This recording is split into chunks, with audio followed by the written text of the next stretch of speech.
Good evening, and welcome to Restored Lore, your home for old, odd, and obscure stories. Tonight's story is Heart of Ice by Comte de Caylus. This version was translated by Leonora Blanche Lang and published in The Green Fairy Book in 1902. It's been a long time since we had a classical fairy tale on the channel, and it's about time for a nice, relaxing story. As is typical of these kinds of stories, there will be elements and themes that seem familiar, but then they do go in new and unexpected directions. Now, let's open our imaginations and begin.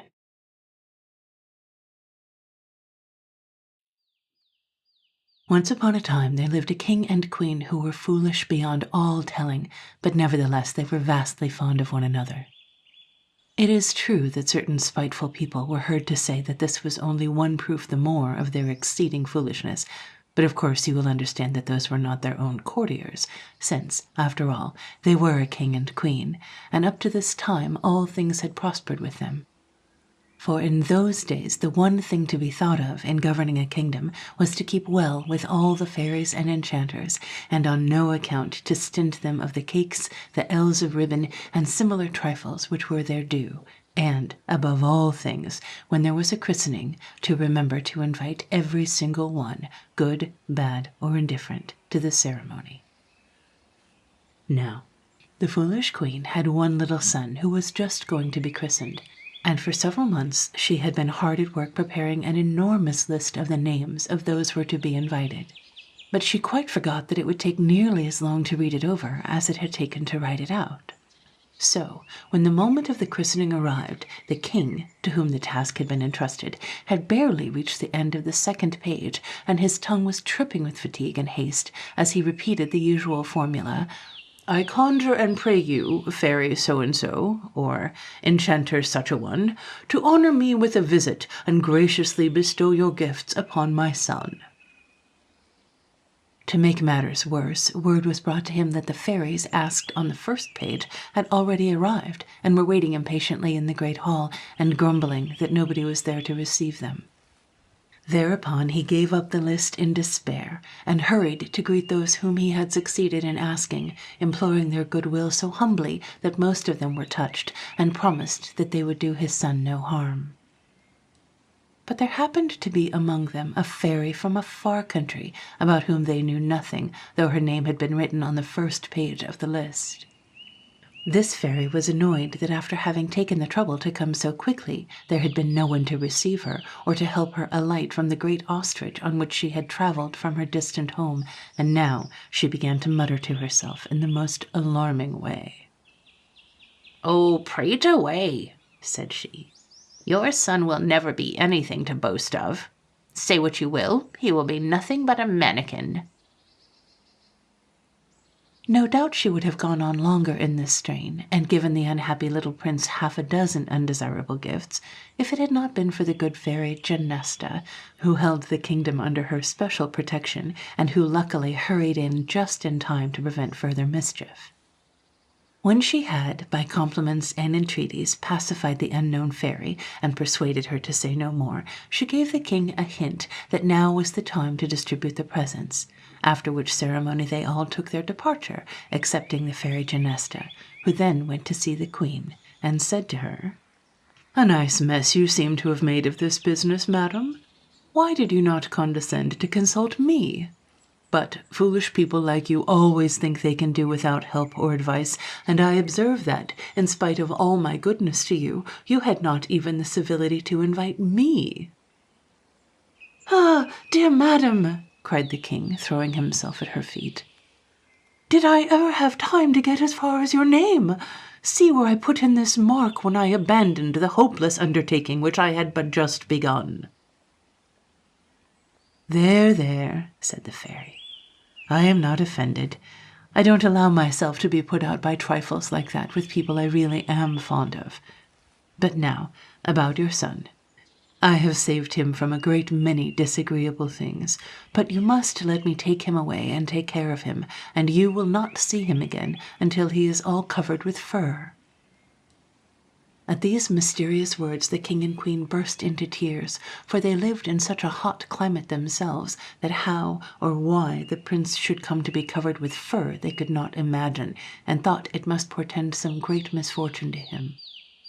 However, Genesta told them not to disquiet themselves. "If I left him to you to bring up," said she, "you would be certain to make him as foolish as yourselves. I do not even intend to let him know that he is your son. As for you, you had better give your minds to governing your kingdom properly." So saying, she opened the window, and, catching up the little prince, cradle and all, she glided away in the air as if she were skating upon ice, leaving the king and queen in the greatest affliction. They consulted everyone who came near them as to what the fairy could possibly have meant by saying that when they saw their son again he would be covered with fur. But nobody could offer any solution of the mystery. Only they all seemed to agree that it must be something frightful, and the king and queen made themselves more miserable than ever and wandered about their palace in a way to make anyone pity them. Meantime, the fairy had carried off the little prince to her own castle and placed him under the care of a young peasant woman, whom she bewitched so as to make her think that this new baby was one of her own children. So the prince grew up healthy and strong, leading the simple life of a young peasant, for the fairy thought that he could have no better training. Only as he grew older, she kept him more and more with herself, that his mind might be cultivated and exercised, as well as his body. But her care did not cease there. She resolved that he should be tried by hardships and disappointments and the knowledge of his fellow men. For indeed she knew the prince would need every advantage that she could give him, since, though he increased in years, he did not increase in height, but remained the tiniest of princes. However, in spite of this, he was exceedingly active and well-formed, and altogether so handsome and agreeable that the smallness of his stature was of no real consequence. The prince was perfectly aware that he was called by the ridiculous name of mannequin, but he consoled himself by vowing that, happen what might, he would make it illustrious. In order to carry out her plans for his welfare, the fairy now began to send Prince Mannikin the most wonderful dreams of adventure by sea and land, and of these adventures he himself was always the hero. Sometimes he rescued a lovely princess from some terrible danger. Again, he earned a kingdom by some brave deed, until at last he longed to go away and seek his fortune in a far country where his humble birth would not prevent his gaining honor and riches by his courage. And it was with a heart full of ambitious projects that he rode one day into a great city not far from the fairy's castle. As he had set out intending to hunt in the surrounding forest, he was quite simply dressed, and carried only a bow and arrows and a light spear. But even thus arrayed, he looked graceful and distinguished. As he entered the city, he saw that the inhabitants were all racing with one accord towards the marketplace, and he also turned his horse in the same direction, curious to know what was going forward. When he reached the spot, he found that certain foreigners of strange and outlandish appearance were about to make a proclamation to the assembled citizens, and he hastily pushed his way into the crowd until he was near enough to hear the words of the venerable old man who was their spokesman. "Let the whole world know that he who can reach the summit of the ice mountain shall receive as his reward not only the incomparable Sabella, fairest of the fair, but also all the realms of which she is queen." "Here," continued the old man after he had made this proclamation, "here is the list of all those princes who, struck by the beauty of the princess, have perished in the attempt to win her, and here is the list of those who have just entered upon the high emprise." Prince Mannikin was seized with a violent desire to inscribe his name among the others, but the remembrance of his dependent position and his lack of wealth held him back. But while he hesitated, the old man, with many respectful ceremonies, unveiled a portrait of the lovely Sabella, which was carried by some of the attendants, and, after one glance at it, the prince delayed no longer, but, rushing forward, demanded permission to add his name to the list. When they saw his tiny stature and simple attire, the strangers looked at each other doubtfully, not knowing whether to accept or refuse him. But the prince said haughtily, "Give me the paper that I may sign it." And they obeyed. What between admiration for the princess and annoyance at the hesitation shown by her ambassadors, the prince was too much agitated to choose any other name than the one by which he was always known. But when, after all the grand titles of the other princes, he simply wrote "Mannikin," the ambassadors broke out into shouts of laughter. "Miserable wretches!" cried the prince. "But for the presence of that lovely portrait, I would cut off your heads." But he suddenly remembered that, after all, it was a funny name, and that he had not yet had time to make it famous. So he was calm, and inquired the way to the Princess Sabella's country. Though his heart did not fail him in the least, he still felt there were many difficulties before him, and he resolved to set out at once, without even taking leave of the fairy, for fear she might try to stop him. Everybody in the town who knew him made great fun of the idea of Mannikin's undertaking such an expedition, and it even came to the ears of the foolish king and queen, who laughed over it more than any of the others, without having an idea that the presumptuous Mannikin was their only son. Meantime the prince was traveling on, though the direction he had received for his journey were none of the clearest. 400 leagues north of Mount Caucasus, you will receive your orders and instructions for the conquest of the Ice Mountain. Fine marching orders, those, for a man starting from a country near where Japan is nowadays. However, he fared eastward, avoiding all towns, lest the people should laugh at his name, for, you see, he was not a very experienced traveler, and had not yet learned to enjoy a joke, even if it were against himself. At night he slept in the woods, and at first he lived upon wild fruits. But the fairy, who was keeping a benevolent eye upon him, thought that it would never do to let him be half-starved in that way, so she took to feeding him with all sorts of good things while he was asleep, and the prince wondered very much that when he was awake he never felt hungry. True to her plan, the fairy sent him various adventures to prove his courage, and he came successfully through them all. Only, in his last fight with a furious monster rather like a tiger, he had the ill luck to lose his horse. However, nothing daunted, he struggled on foot, and at last reached a seaport. Here he found a boat sailing for the coast which he desired to reach, and, having just enough money to pay his passage, he went on board, and they started. But after some days a fearful storm came on, which completely wrecked the little ship, and the prince only saved his life by swimming a long, long way to the only land that was in sight, and which proved to be a desert island. Here he lived by fishing and hunting, always hoping that the good fairy would presently rescue him.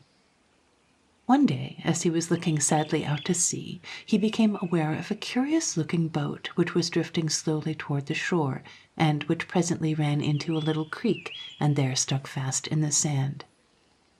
Prince Mannikin rushed down eagerly to examine it, and saw with amazement that the masts and spars were all branched and covered thickly with leaves until it looked like a little wood. Thinking from the stillness that there could be no one on board, the prince pushed aside the branches and sprang over the side, and found himself surrounded by the crew, who lay motionless as dead men and in a most deplorable condition. They too had become almost like trees, and were growing to the deck, or to the masts, or to the sides of the vessel, or to wherever they had happened to be touching when the enchantment fell upon them. Mannikin was struck with pity for their miserable plight, and set to work with might and main to release them. With the sharp point of one of his arrows, he gently detached their hands and feet from the wood which held them fast, and carried them on shore, one after another, where he rubbed their rigid limbs and bathed them with infusions of various herbs, with such success that, after a few days, they recovered perfectly, and were as fit to manage a boat as ever. You may be sure that the good fairy Genesta had something to do with this marvelous cure, and she also put it into the prince's head to rub the boat itself with the same magic herbs, which cleared it entirely, and not before it was time, for, at the rate at which it was growing before, it would very soon have become a forest. The gratitude of the sailors was extreme, and they willingly promised to land the prince upon any coast he pleased. But when he questioned them about the extraordinary thing that had happened to them in their ship, they could in no way explain it, except that they said that, as they were passing along a thickly wooded coast, a sudden gust of wind had reached them from the land and enveloped them in a dense cloud of dust, after which everything on the boat that was not metal had sprouted and blossomed as the prince had seen, and that they themselves had grown gradually numb and heavy and finally lost all consciousness. Prince Mannikin was deeply interested in this curious story, and collected a quantity of the dust from the bottom of the boat, which he carefully preserved, thinking that its strange property might one day stand him in good stead. Then they joyfully left the desert island, and after a long and prosperous voyage over calm seas, they at length came in sight of land, and resolved to go on shore, not only to take in a fresh stock of water and provisions, but also to find out, if possible, where they were and in what direction to proceed. As they neared the coast, they wondered if this could be another uninhabited land, for no human beings could be distinguished, and yet that something was stirring became evident, for in the dust clouds that moved near the ground, small, dark forms were dimly visible. These appeared to be assembling at the exact spot where they were preparing to run ashore, and what was their surprise to find they were nothing more nor less than large and beautiful spaniels, some mounted as sentries, others grouped in companies and regiments, all eagerly watching their disembarkation. When they found that Prince Mannikin, instead of saying, "Shoot them," as they had feared, said, "Hi, good dog," in a thoroughly friendly and ingratiating way, they crowded around him with a great wagging of tails and giving of paws, and very soon made him understand that they wanted him to leave his men with the boat and follow them. The prince was so curious to know more about them that he agreed willingly, so, after arranging with the sailors to wait for him 15 days, and then, if he had not come back, to go on their way without him, he set out with his new friends. Their way lay inland, and Mannikin noticed with great surprise that the fields were well cultivated, and that the carts and ploughs were drawn by horses or oxen, just as they might have been in any other country. And when they passed any village, the cottages were trim and pretty, and an air of prosperity was everywhere. At one of the villages a dainty little repast was set before the prince, and, while he was eating, a chariot was brought, drawn by 2 splendid horses, which were driven with great skill by a large spaniel. In this carriage he continued his journey very comfortably, passing many similar equipages upon the road, and being always most courteously saluted by the spaniels who occupied them. At last they drove rapidly into a large town, which Prince Mannikin had no doubt was the capital of the kingdom. News of his approach had evidently been received, for all the inhabitants were at their doors and windows, and all the little spaniels had climbed upon the walls and gates to see him arrive.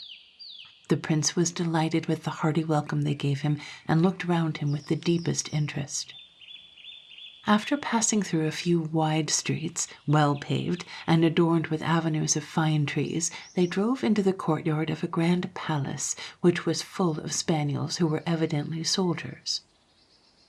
"The king's bodyguard," thought the prince to himself as he returned their salutations, and then the carriage stopped, and he was shown into the presence of the king, who lay upon a rich Persian carpet, surrounded by several little spaniels, who were occupied in chasing away the flies, lest they should disturb his majesty.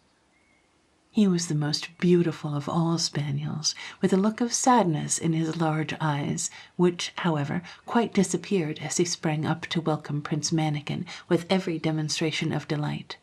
After which he made a sign to his courtiers, who came one by one to pay their respects to the visitor. The prince thought that he would find himself puzzled as to how he should carry on a conversation, but as soon as he and the king were once more alone, a secretary of state was sent for, who wrote, from his majesty's dictation, a most polite speech, in which he regretted much that they were unable to converse, except in writing, the language of dogs being difficult to understand. As for the writing, it had remained the same as the prince's own. Mannikin thereupon wrote a suitable reply, and then begged the king to satisfy his curiosity about all the strange things he had seen and heard since his landing. This appeared to awaken sad recollections in the king's mind, but he informed the prince that he was called King Bayard, and that a fairy, whose kingdom was next to his own, had fallen violently in love with him, and had done all she could to persuade him to marry her, but that he could not do so, as he himself was the devoted lover of the Queen of the Spice Islands. Finally, the fairy, furious at the indifference with which her love was treated, had reduced him to the state in which the prince found him, leaving him unchanged in mind, but deprived of the power of speech.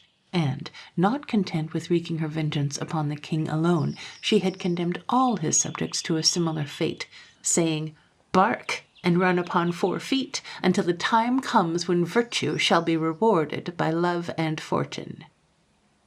Which, as the poor king remarked, was very much the same thing as if she had said, "Remain a spaniel for ever and ever." Prince Mannikin was quite of the same opinion. Nevertheless, he said what we should all have said in the same circumstances: "Your Majesty must have patience." He was indeed deeply sorry for poor King Bayard, and said all the consoling things he could think of, promising to aid him with all his might if there was anything to be done. In short, they became firm friends, and the king proudly displayed to Mannikin the portrait of the Queen of the Spice Islands, and he quite agreed that it was worth while to go through anything for the sake of a creature so lovely. Prince Mannikin, in turn, told his own history and the great undertaking upon which he had set out, and King Bayard was able to give him some valuable instructions as to which would be the best way for him to proceed, and then they went together to the place where the boat had been left. The sailors were delighted to see the prince again, although they had known that he was safe, and when they had taken on board all the supplies which the king had sent for them, they started once more. The king and prince parted with much regret, and the former insisted that Mannikin should take with him one of his own pages, named Musta, who was charged to attend to him everywhere and serve him faithfully, which he promised to do. The wind being favorable, they were soon out of hearing of the general howl of regret from the whole army, which had been given by order of the king as a great compliment, and it was not long before the land was entirely lost to view. They met with no further adventures worth speaking of, and presently found themselves within 2 leagues of the harbor for which they were making. The prince, however, thought it would suit him better to land where he was, so as to avoid the town, since he had no money left and was very doubtful as to what he should do next. So the sailors set him and Musta on shore, and then went back sorrowfully to their ship, while the prince and his attendant walked off in what looked to them the most promising direction.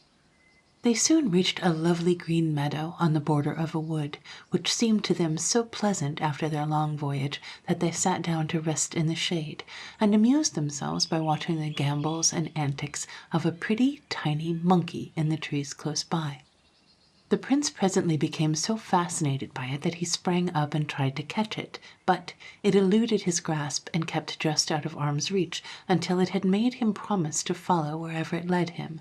And then it sprang upon his shoulder and whispered in his ear, "We have no money, my poor Mannikin, and we are altogether badly off and at a loss to know what to do next."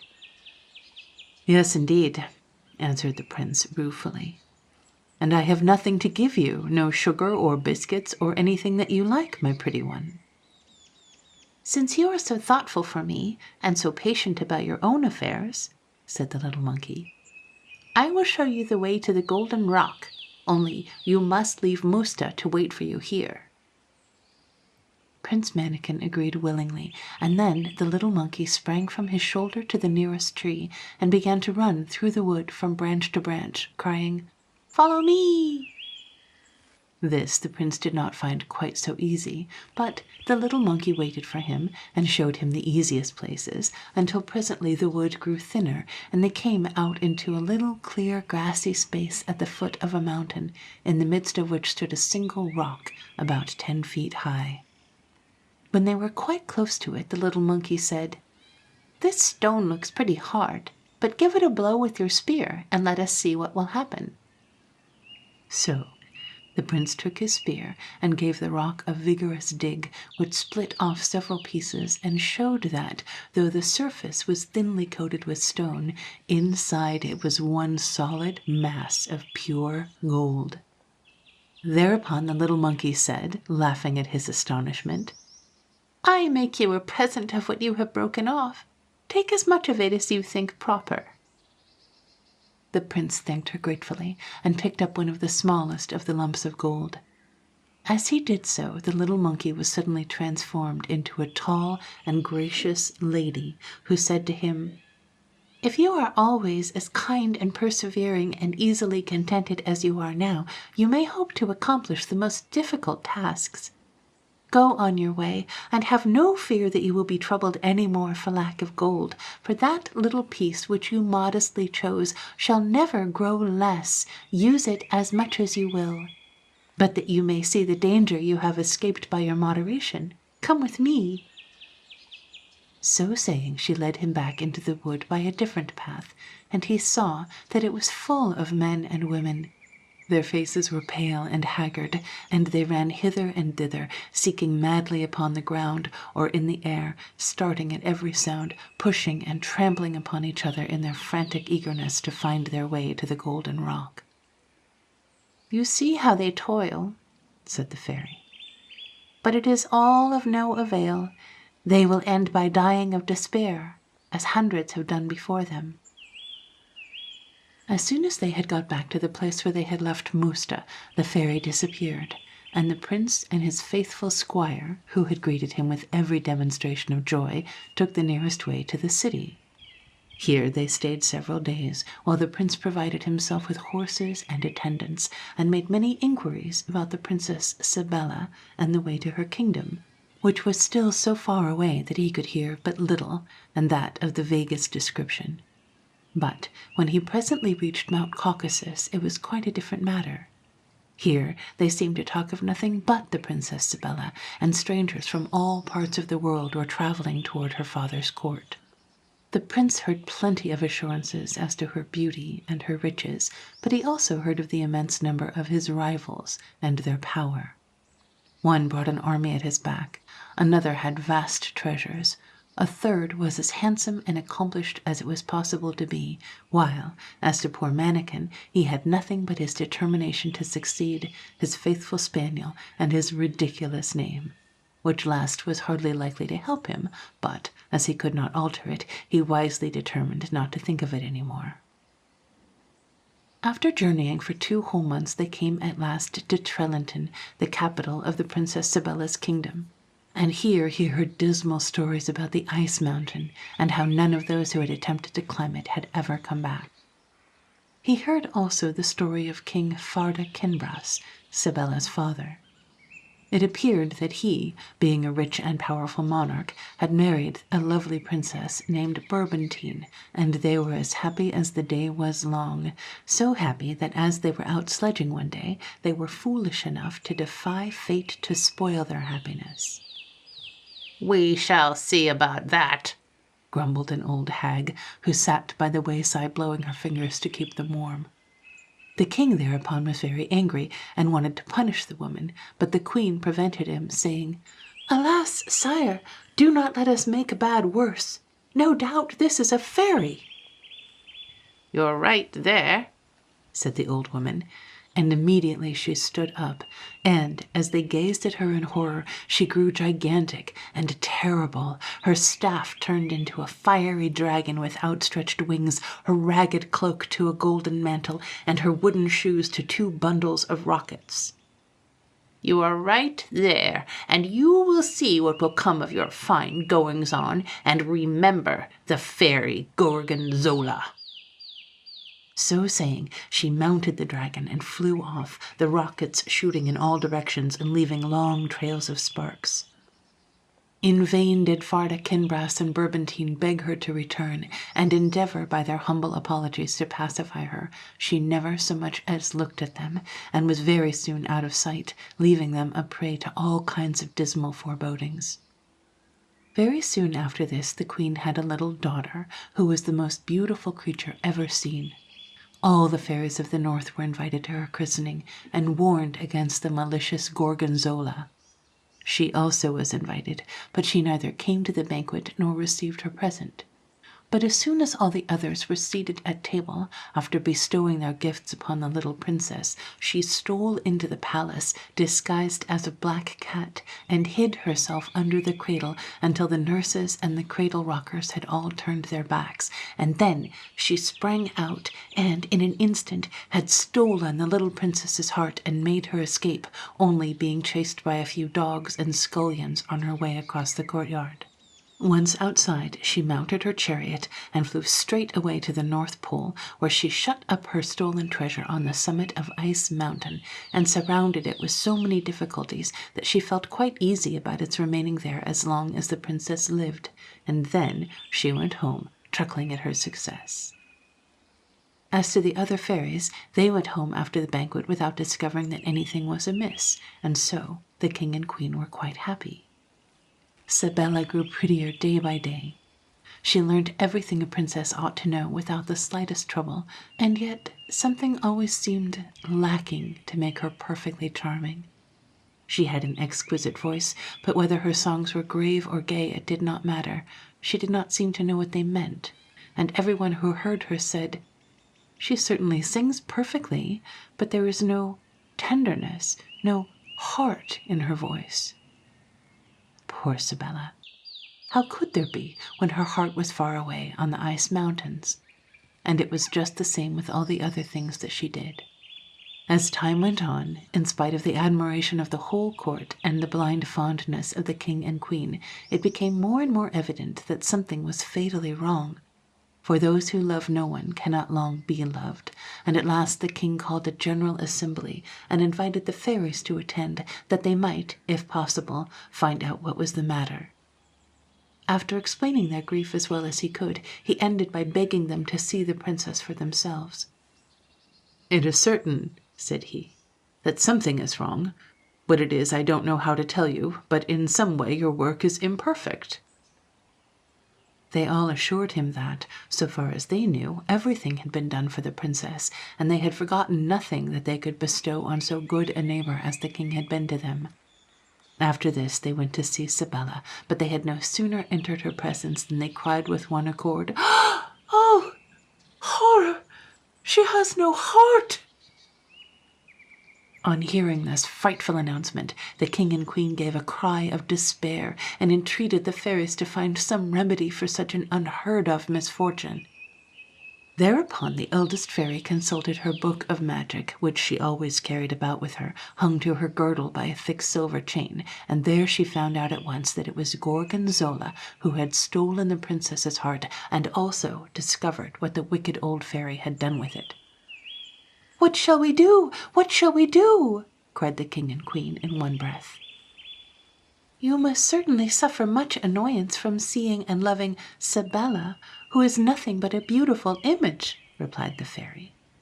"And this must go on for a long time, but I think I see that, in the end, she will once more regain her heart. My advice is that you shall at once cause her portrait to be sent all over the world, and promise her hand and all her possessions to the prince who is successful in reaching her heart. Her beauty alone is sufficient to engage all the princes of the world in the quest." This was accordingly done, and Prince Mannikin heard that already 500 princes had perished in the snow and ice, not to mention their squires and pages, and that more continued to arrive daily, eager to try their fortune. After some consideration, he determined to present himself at court, but his arrival made no stir, as his retinue was not as inconsiderable as his stature, and the splendor of his rivals was great enough to throw even Farda Kinbras himself into the shade. However, he paid his respects to the king very gracefully, and asked permission to kiss the hand of the princess in the usual manner, but when he said he was called Mannikin, the king could hardly repress a smile, and the princes who stood by openly shouted with laughter. Turning to the king, Prince Mannikin said with great dignity, "Pray laugh if it pleases your majesty. I am glad that it is in my power to afford you any amusement, but I am not a plaything for these gentlemen, and I must beg them to dismiss any ideas of that kind from their minds at once." And with that he turned upon the one who had laughed the loudest and proudly challenged him to a single combat. This prince, who was called Fadasse, accepted the challenge very scornfully, mocking at Mannikin, whom he felt sure had no chance against himself, but the meeting was arranged for the next day. When Prince Mannikin quitted the king's presence, he was conducted to the audience hall of the Princess Sibella.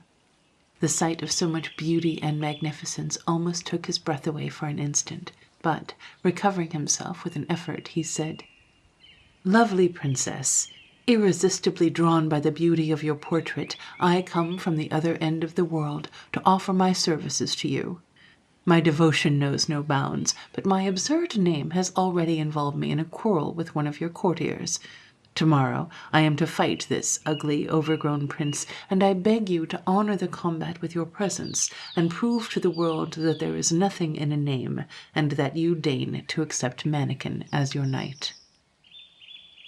When it came to this, the princess could not help being amused, for, though she had no heart, she was not without humor. However, she answered graciously that she accepted with pleasure, which encouraged the prince to entreat further that she would not show any favor to his adversary. "Alas," said she, "I favor none of these foolish people who weary me with their sentiment and their folly. I do very well as I am, and yet from one year's end to another they talk of nothing but delivering me from some imaginary affliction. Not a word do I understand of all their pratings about love, and who knows what dull things besides, which, I declare to you, I cannot even remember." Mannikin was quick enough to gather from this speech that to amuse and interest the princess would be a far surer way of gaining her favor than to add himself to the list of those who continually teased her about that mysterious thing called love, which she was so incapable of comprehending. So he began to talk of his rivals, and found in each of them something to make merry over, in which diversion the princess joined him heartily. And so well did he succeed in his attempt to amuse her, that before long she declared that of all the people at court, he was the one to whom she preferred to talk.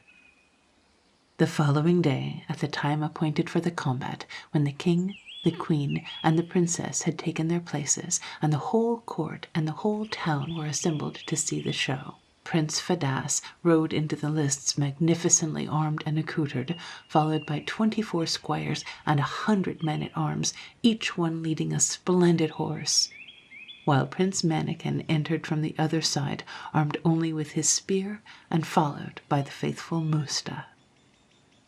The contrast between the two champions was so great that there was a shout of laughter from the whole assembly. But when, at the sounding of a trumpet, the combatants rushed upon each other, and Mannikin, eluding the blow aimed at him, succeeded in thrusting Prince Fadasse from his horse and pinning him to the sand with his spear, it changed to a murmur of admiration. As soon as he had him at his mercy, however, Mannikin, turning to the princess, assured her that he had no desire to kill anyone who called himself her courtier, and then he bade the furious and humiliated Fadasse rise and thank the princess to whom he owed his life. Then, amid the sounding of the trumpets and the shoutings of the people, he and Mousta retired gravely from the lists. The king soon sent for him to congratulate him upon his success, and to offer him a lodging in the palace, which he joyfully accepted. While the princess expressed a wish to have Mousta brought to her, and, when the prince sent for him, she was so delighted with his courtly manners and his marvelous intelligence that she entreated Mannikin to give him to her for her own. The prince consented with alacrity, not only out of politeness, but because he foresaw that to have a faithful friend always near the princess might, some day, be of great service to him. All these events made Prince Mannikin a person of much more consequence at the court. Very soon after, there arrived upon the frontier the ambassador of a very powerful king, who sent to Farda Kinbrass the following letter, at the same time demanding permission to enter the capital in state to receive the answer. I, Brandatamor, to Farda Kinbrass send greeting. If I had before this time seen the portrait of your beautiful daughter Sibella, I should not have permitted all these adventurers and petty princes to be dancing attendants and getting themselves frozen with the absurd idea of meriting her hand.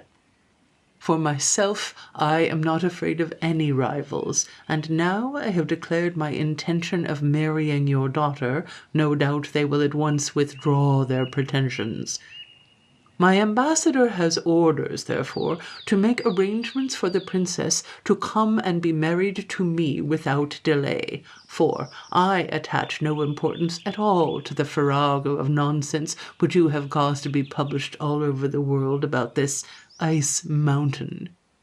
If the princess really has no heart, be assured that I shall not concern myself about it, since, if anybody can help her to discover one, it is myself. My worthy father-in-law, farewell." The reading of this letter embarrassed and displeased Farda, Kinbrass, and Bourbantine immensely, while the princess was furious at the insolence of the demand. They all three resolved that its contents must be kept a profound secret until they could decide what reply should be sent. But Mosta contrived to send word of all that had passed to Prince Mannikin. He was naturally alarmed and indignant, and, after thinking it over a little, he begged an audience of the princess, and led the conversation so cunningly up to the subject that was uppermost in her thoughts, as well as his own, that she presently told him all about the matter, and asked his advice as to what it would be best to do. This was exactly what he had not been able to decide for himself. However, he replied that he should advise her to gain a little time by promising her answer after the grand entry of the ambassador, and this was accordingly done. The ambassador did not at all like being put off after that fashion, but he was obliged to be content, and only said very arrogantly that, so soon as his equipages arrived, as he expected they would do very shortly, he would give all the people of the city, and the stranger princes with whom it was inundated, an idea of the power and the magnificence of his master. Mannikin, in despair, resolved that he would for once beg the assistance of the kind fairy Genesta. He often thought of her, and always with gratitude, but from the moment of his setting out he had determined to seek her aid only on the greatest occasions. That very night, when he had fallen asleep quite worn out with thinking over all the difficulties of the situation, he dreamed that the fairy stood beside him and said, "Mannikin, you have done very well so far. Continue to please me, and you shall always find good friends when you need them most. As for this affair with the ambassador, you can assure Sibella that she may look forward tranquilly to his triumphal entry, since it will all turn out well for her in the end." The prince tried to throw himself at her feet to thank her, but woke to find that it was all a dream. Nevertheless, he took fresh courage and went next day to see the princess, to whom he gave many mysterious assurances that all would yet be well. He even went so far as to ask her if she would not be very grateful to anyone who would rid her of the insolent Brandatimor, to which she replied that her gratitude would know no bounds. Then he wanted to know what would be her best wish for the person who was lucky enough to accomplish it, to which she said that she would wish them to be as insensible to the folly called love as she was herself. This was indeed a crushing speech to make to such a devoted lover as Prince Mannikin, but he concealed the pain it caused him with great courage. And now the ambassador sent to say that on the very next day he would come in state to receive his answer, and from the earliest dawn the inhabitants were astir to secure the best places for the grand sight. But the good fairy Genesta was providing them an amount of amusement they were far from expecting, for she so enchanted the eyes of all the spectators that, when the ambassador's gorgeous procession appeared, the splendid uniforms seemed to them miserable rags that a beggar would have been ashamed to wear. The prancing horses appeared as wretched skeletons, hardly able to drag one leg after the other, while their trappings, which really sparkled with gold and jewels, looked like old sheepskins that would not have been good enough for a plough horse. The pages resembled the ugliest sweeps. The trumpets gave no more sound than whistles made of onion stalks or culms wrapped in paper, while the train of 50 carriages looked no better than 50 donkey carts. In the last of these sat the ambassador, with the haughty and scornful air which he considered becoming in the representative of so powerful a monarch. For this was the crowning point of the absurdity of the whole procession, that all who took part in it wore the expression of vanity and self-satisfaction and pride in their own appearance and all their surroundings, which they believed their splendor amply justified. The laughter and howls of derision from the whole crowd rose ever louder and louder as the extraordinary cortege advanced, and at last reached the ears of the king as he waited in the audience hall. And before the procession reached the palace he had been informed of its nature, and, supposing that it must be intended as an insult, he ordered the gates to be closed. You may imagine the fury of the ambassador when, after all his pomp and pride, the king absolutely and unaccountably refused to receive him.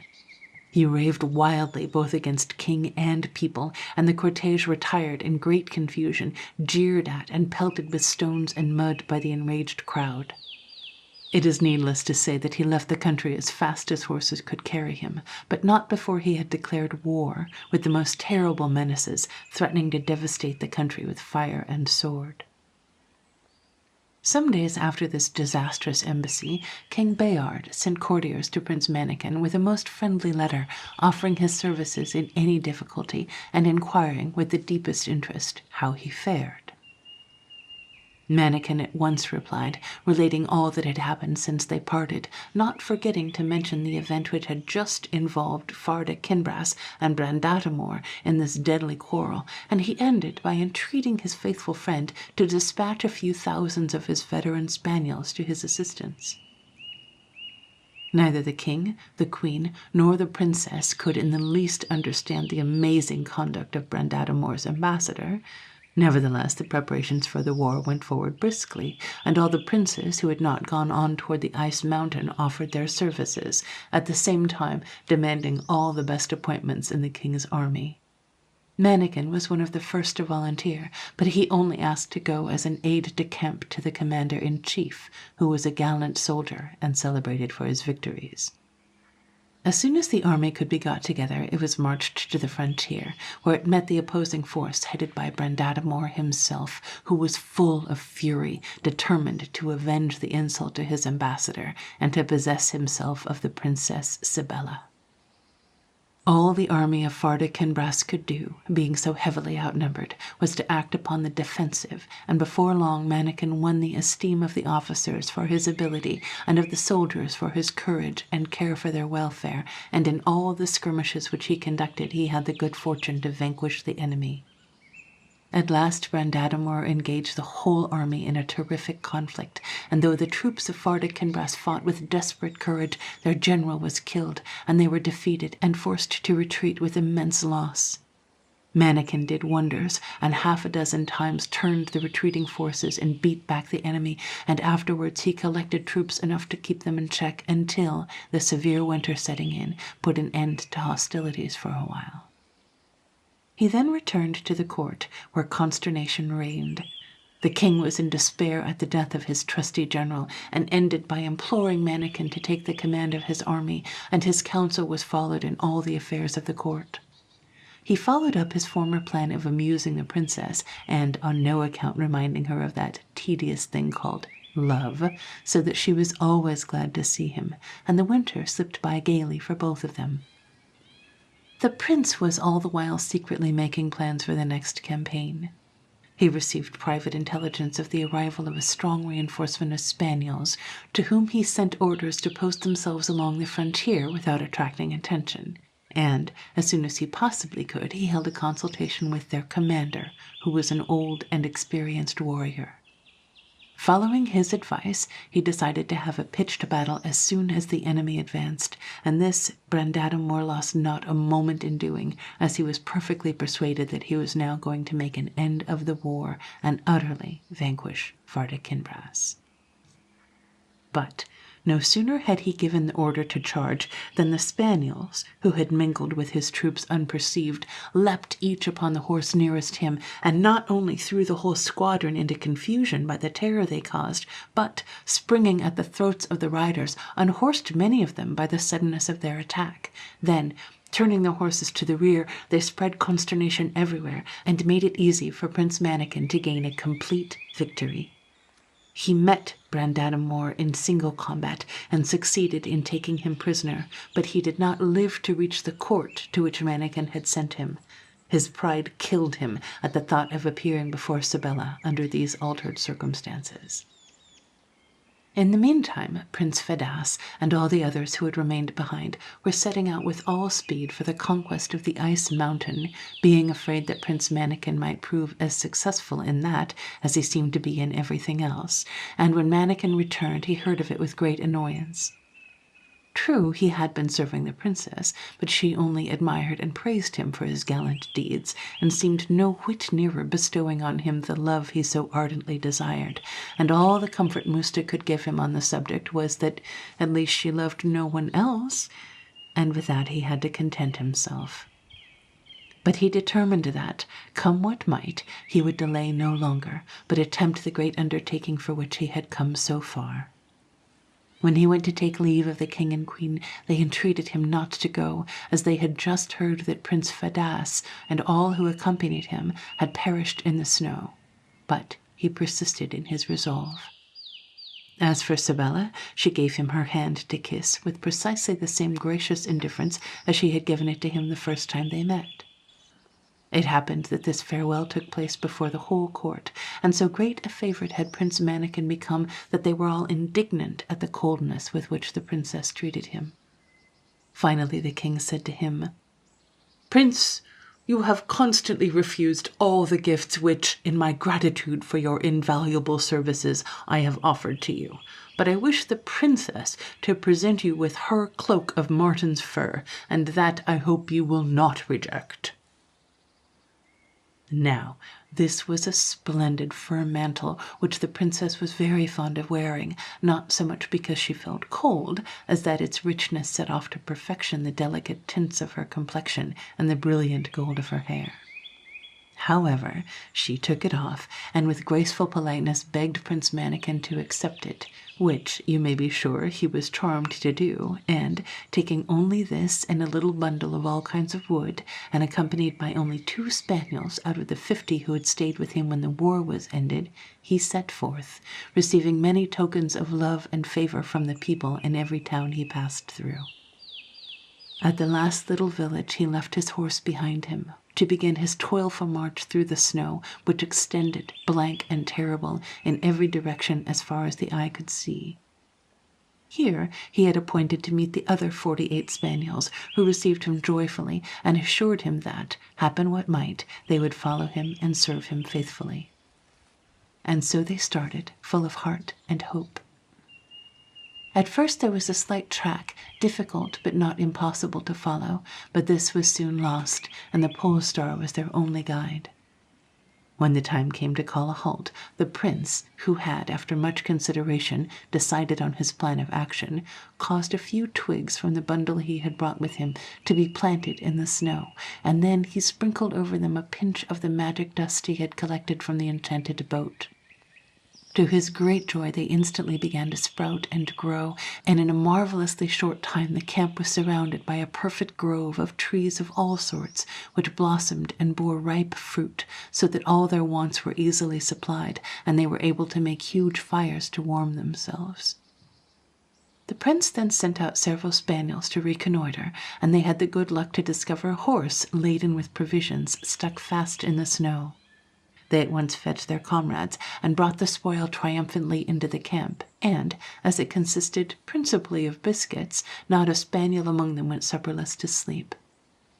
In this way they journeyed by day and encamped safely at night, always remembering to take on a few branches to provide them with food and shelter. They passed by the way armies of those who had set out upon the perilous enterprise, who stood frozen stiffly, without sense or motion, but Prince Mannikin strictly forbade that any attempt should be made to thaw them.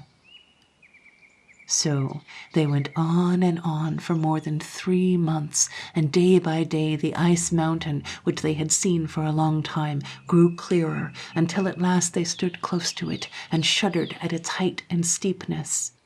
But by patience and perseverance they crept up, foot by foot, aided by their fires of magic wood, without which they must have perished in the intense cold, until presently they stood at the gates of the magnificent ice palace which crowned the mountain, where, in deadly silence and icy sleep, lay the heart of Sibella.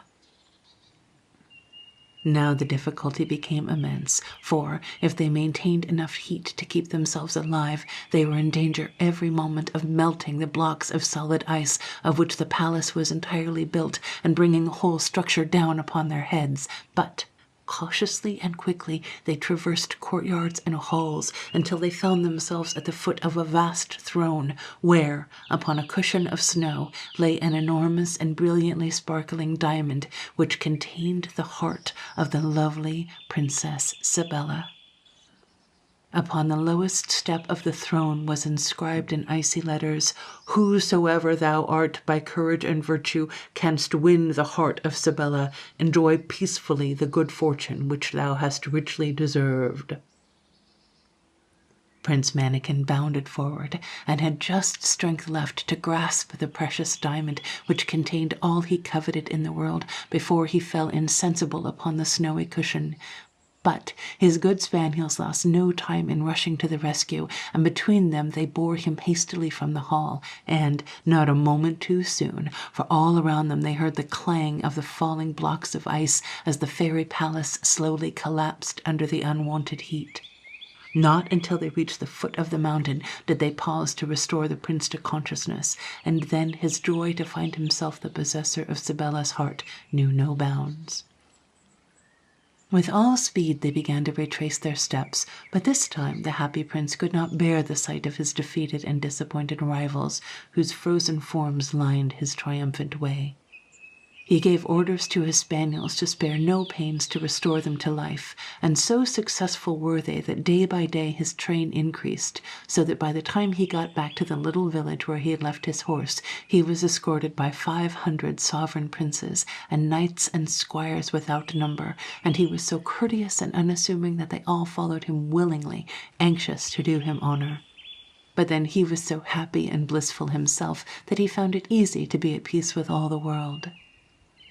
It was not long before he met the faithful Musta, who was coming at the top of his speed, hoping to meet the prince, that he might tell him of the sudden and wonderful change that had come over the princess, who had become gentle and thoughtful, and had talked to him of nothing but Prince Mannikin, of the hardship she feared he might be suffering, and of her anxiety for him, and all this with 100 tender expressions which put the finishing stroke to the prince's delight. Then came a courier bearing the congratulations of the king and queen, who had just heard of his successful return, and there was even a graceful compliment from Sibella herself.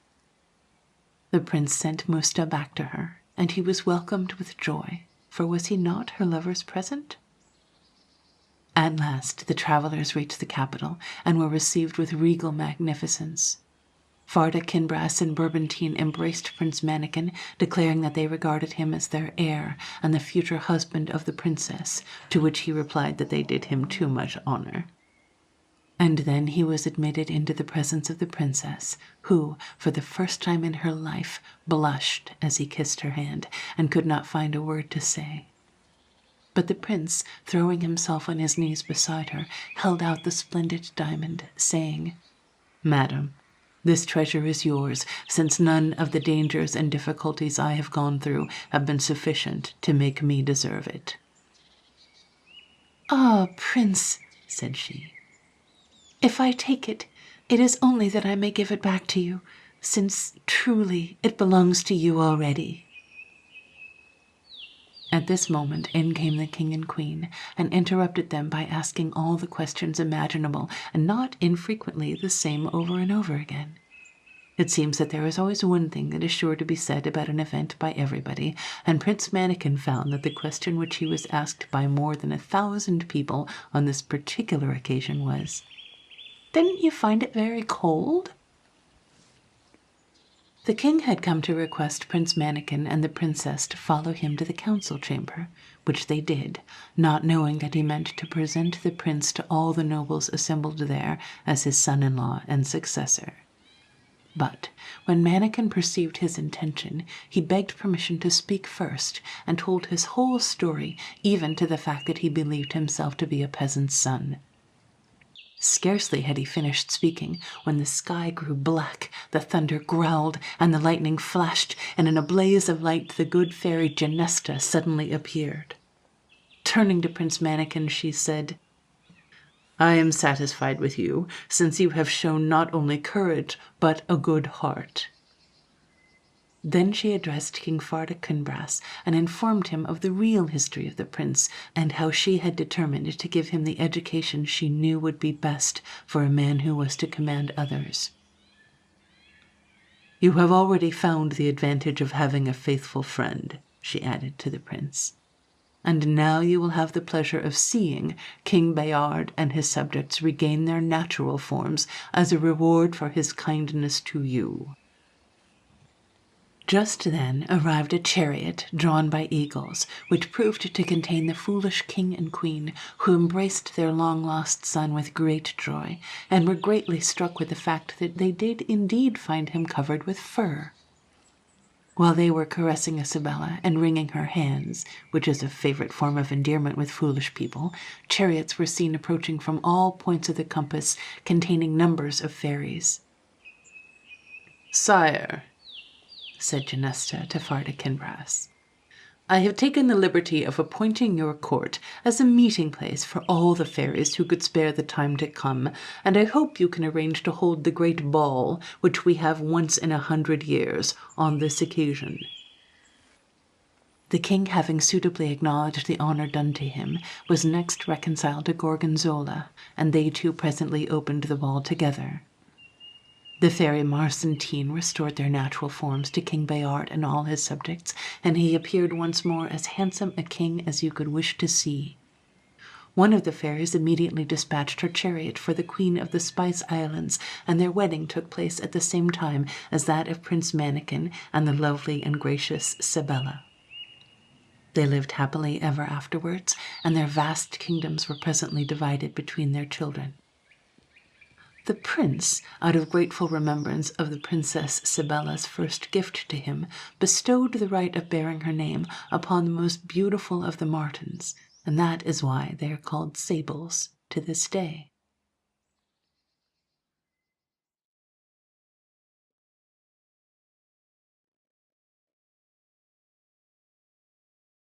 I really like this story. I love how it's set up in a way that you think that the story is going to be about breaking the fairy's curse on Prince Mannikin, but instead the story is about him going around breaking all the other fairy curses on everybody else. And boy, do they live in a world full of fairy curses. The king and the queen in the beginning should have taken that much more seriously. But of course it is established that they are foolish, which sets up everything which follows. I think it's super interesting that Mannikin has the self-respect to insist on real love from the princess, rather than settle for the agreeable companionship she seems perfectly comfortable offering. I think a lot of people, especially if she were rich and beautiful, would think that love isn't necessary, especially in times when marriages were more economic and political than emotional. But, like the fairies, this prince thinks that love is essential and worth having, and goes off on his adventure to retrieve her heart. And his self-respect is perhaps his defining characteristic, his determination to live as he deserves and to accept nothing less. Then there's that whole part of the story that's really reminiscent of Homer or Gulliver's Travels or something. He comes to this and that island and he meets these and those people. I really do love the idea of a civilization of spaniels, but then I always do feel like you have to carry that kind of thought experiment all the way to its conclusion. How do spaniels, say, hook up a horse and carriage? How do they churn butter or pluck a chicken? I mean, it's all very well to say that they wear clothes and they live like people, but then you need blacksmiths and farriers and seamstresses and bakers, and I just don't see it. That is, of course, me being picky and overanalyzing the fantasy, but it's also true that I absolutely love stories where they think through and explain these kinds of details. We've had Comte de Caylus on this channel before, so there has been some discussion of him and his biography. So therefore, I would love to devote just a minute here to Henry Justice Ford. His illustrations make the Lang's Rainbow Fairy books absolutely irresistible, and I always love being able to include his work in these videos. Ford was born in 1860 to a family who were just like wild about cricket. His father wrote a bunch of books on the subject, and his brother was a professional cricket player. Ford went to school to become a fine artist, and one of his first jobs was to illustrate the first of the Lang's fairy books, the Blue Fairy Book, which was published when he was 29 years old. He would go on to illustrate all of the Rainbow Fairy Books series, 20-some books from the 1980s through the 1910s, as well as the Lang's version of the Arabian Nights and a few other children's books. Although he would also have some exhibitions and whatnot as a painter, I think that this long-term, steady, profitable gig let him just relax and live a fairly carefree life as an artist. He played a lot of cricket, of course, and he hung around with some of the most famous authors and literary figures of his day. He married for the first time at the age of 61, a widow who was in her 20s, and the two eventually adopted a daughter. He died at the age of 81, presumably after living a pretty happy and contented life. Personally, I think his paintings are good, like this self-portrait here, but his illustrations are just captivating. I love their delicacy, their intricacy, the really dramatic way he composes the images. They're just mesmerizing. If you listen all the way to the end of the video, you get to hear me make a little confession. Tonight's confession is that I just yesterday fired up a sewing machine and sewed a hymn for the first time since middle school home ec. Yay, me! Did anybody else take home ec? All the girls took home ec, all the boys took shop. I remember making a frilly apron and a chocolate mousse and a potato leek soup. Anyway, I want to start making my own clothes, and sewing a straight line is a good starting place. The whole clothing thing is just ridiculous and impossible if you aren't rich. When you're shopping for clothes in person, you can only find the cuts and colors and styles that are fashionable right now, even in a bunch of different stores, so it's hard to find the specific style you want. And when you shop online, there's a huge amount of variety, but when the clothes arrive, they're almost never the fit or the feel that you thought they would be. You can always, and you should, get your clothes professionally altered, but I find the whole thing super frustrating and I'm really over it. YouTube is full of people making their own clothes, and it doesn't seem that hard for most basic garments. Also, I've lived my whole life not really dressed the way I wish I were dressed, because I either can't find or can't afford the clothes that really suit me. That's stupid, and it needs to change. It's also something I've been reflecting on for the new year, kind of in general. Which of my habits and inclinations and dispositions am I going to carry forward through my whole entire life? Are there things I'm simply never going to have or do or experience? And am I reconciled to that? But that, my friends, is a whole different confession. If you like reflecting on how the past drives the future, or simply listening to beautiful fairy tales, you should subscribe to this channel. Every week I find an old, odd, overlooked story and I share it with you, and you wouldn't want to miss anything. Please also support the channel by liking this video or dropping me a comment below to help other people find my work. And if you want to support me even more, consider buying me a coffee using the QR code on screen or the link in the description. Thank you very much, and I will see you in a few days.